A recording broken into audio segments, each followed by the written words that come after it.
For Rivals.com, I'm National Recruiting Analyst John Garcia Jr. And today we are ranking the contenders with Darrell Duke Johnson, one of the top 100 prospects in the class of 2025. Really a do-it-all athlete out of South Georgia. We recently moved him to outside linebacker because we see him as a hybrid backer, safety, nickel type who really fits the modern game of football defensively. Space, speed.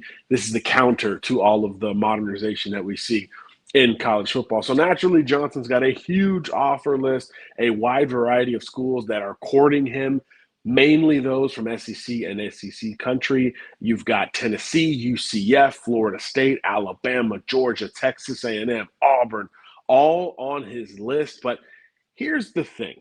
We really see this battle coming down to just a few schools, mainly because the commitment is coming March 20th. We are right around the corner from Johnson making that pledge. As of this weekend, he is done with unofficial visits. He was at Georgia Saturday. No scholarship offer coming in from the Bulldogs. So naturally, we have our eyes on the rest of that field. And going into it, Alabama was really the school that we focused on for quite a while. The dream school for him growing up, grew up a big fan of Nick Saban and the Crimson Tide, of course.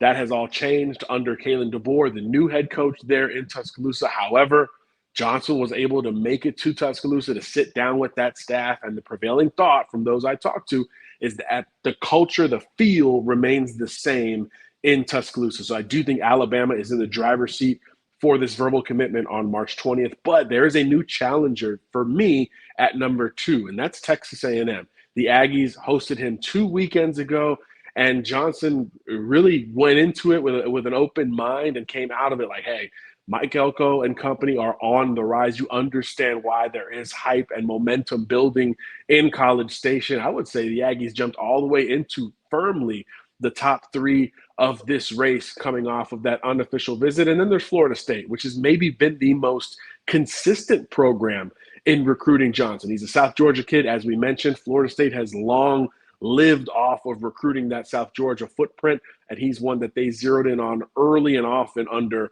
Mike Norvell. There's familiarity on both fronts there. I do think Florida State is going to stay in this race all the way until National Signing Day. So there's the top 3 for me.